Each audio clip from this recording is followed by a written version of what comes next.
Bonjour, aujourd'hui on va décortiquer une analyse vraiment fascinante qui nous vient du point de vue d'une femme et qui explore ce qui rend certaines personnes, tout simplement inoubliables dans une relation. Allez, on entre direct dans le vif du sujet. La question de départ, elle est simple mais essentielle. Qu'est-ce qui fait la différence? Pourquoi est-ce que le souvenir de certaines personnes reste gravé en nous alors que d'autres, pouf, ils disparaissent de notre mémoire presque instantanément? Et la première chose à comprendre, selon cette analyse, c'est que la réponse est bien plus profonde que ce qu'on imagine. Ça n'a rien à voir avec les qualités de surface, vous savez, le physique, l'argent ou le charme. Non, on parle de quelque chose de beaucoup plus intime, de beaucoup plus puissant. Et voilà le concept central, l'empreinte émotionnelle.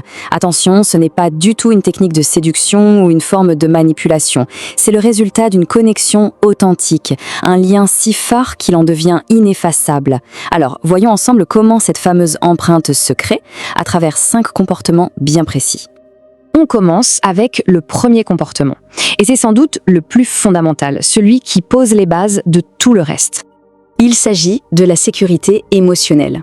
C'est quoi ça? C'est la capacité à créer un espace où l'autre peut enfin baisser la garde. Un espace où être vulnérable, ce n'est plus une faiblesse, mais juste une vérité qu'on peut exprimer, sans avoir peur d'être jugé. Et cette citation, je trouve qu'elle résume tout parfaitement. En offrant cette tranquillité, cette personne ne devient pas juste un partenaire, mais un véritable refuge. Et comme le dit la source, un refuge, ça, on ne l'oublie jamais. On passe maintenant au deuxième comportement. Et ça concerne une compétence que beaucoup de gens pensent avoir, mais que très peu pratiquent vraiment. Ce qui est super intéressant ici, c'est la différence qu'on nous montre. La plupart du temps, on n'écoute pas vraiment. On attend notre tour pour parler, ou alors on se dépêche de proposer des solutions. Mais la vraie écoute, selon l'analyse, c'est complètement autre chose. C'est chercher à comprendre l'émotion, l'écho qui se cache derrière les mots. Et le point clé, il est là. C'est la rareté de la chose. Sérieusement, dans le brouhaha permanent de notre monde, une personne qui vous offre une écoute profonde, une vraie connexion, elle devient un trésor. Et ce qui est précieux, ça devient forcément mémorable. Le troisième comportement nous emmène vers quelque chose de plus subtil, la force intérieure, la stabilité quand tout va mal. La source appelle ça le pouvoir du calme masculin. Mais en réalité, c'est une force qui va bien au-delà du genre. C'est cette capacité, en pleine tempête, à protéger la paix de la relation plutôt que son propre ego. Ce n'est pas être froid ou distant, non. C'est juste maîtriser ses propres émotions pour ne pas rajouter du chaos au chaos. Et cet exemple, il est hyper parlant. Plutôt que de réagir avec colère, de se défendre à tout prix, cette approche calme et consciente, elle désamorce le conflit.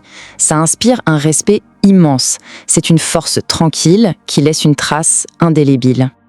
Allez, on continue avec le quatrième comportement. Celui-ci peut paraître un peu contre-intuitif. On va parler de l'importance de savoir dire non, mais avec respect. Là, on touche à une idée très forte.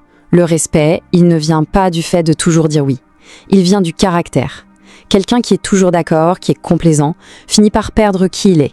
À l'inverse, celui qui sait dire non avec respect, avec empathie, qui a le courage de ses opinions sans être arrogant, il démontre une force de caractère qui est juste inoubliable. Et nous voilà arrivés au 5e et dernier comportement. Celui-ci, il touche à la nature même du désir et de la confiance en soi. La source utilise une très belle expression pour ça, le désir calme. C'est une énergie qui est à l'opposé complet du besoin, de la supplication. C'est tout autre chose. Alors, qu'est-ce que ça veut dire concrètement? Le désir calme, c'est montrer son intérêt avec confiance. C'est admirer l'autre comme son égal sans jamais le mettre sur un piédestal. C'est une poursuite qui préserve la dignité des deux personnes. Cette vibration, ce désir qui n'écrase pas, mais qui au contraire élève, c'est perçu comme quelque chose d'extrêmement puissant et de très rare. Bon, si on devait résumer tout ça, comment on ferait? Ces 3 étapes, elles synthétisent parfaitement la philosophie derrière ces comportements. Le but, ce n'est jamais de performer ou de soigner son image, mais de créer une connexion. Il ne s'agit pas de pouvoir, mais d'inspiration. Et surtout, il s'agit d'arrêter de vouloir être parfait pour avoir le courage d'être soi-même, d'être authentique. Et c'est là qu'on arrive au cœur du message, en fait. Les souvenirs les plus puissants ne sont pas des images, ils sont émotionnels. Ce qui reste gravé en nous, ce n'est pas le visage d'une personne, c'est le sentiment de paix, de profondeur, de force qu'on a ressenti à son contact. Et on va finir là-dessus avec cette pensée qui résume absolument tout ce qu'on vient de voir. Les mots s'envolent, les gestes s'effacent avec le temps, mais l'empreinte émotionnelle, elle reste. Et c'est ça au fond qui rend une personne vraiment inoubliable.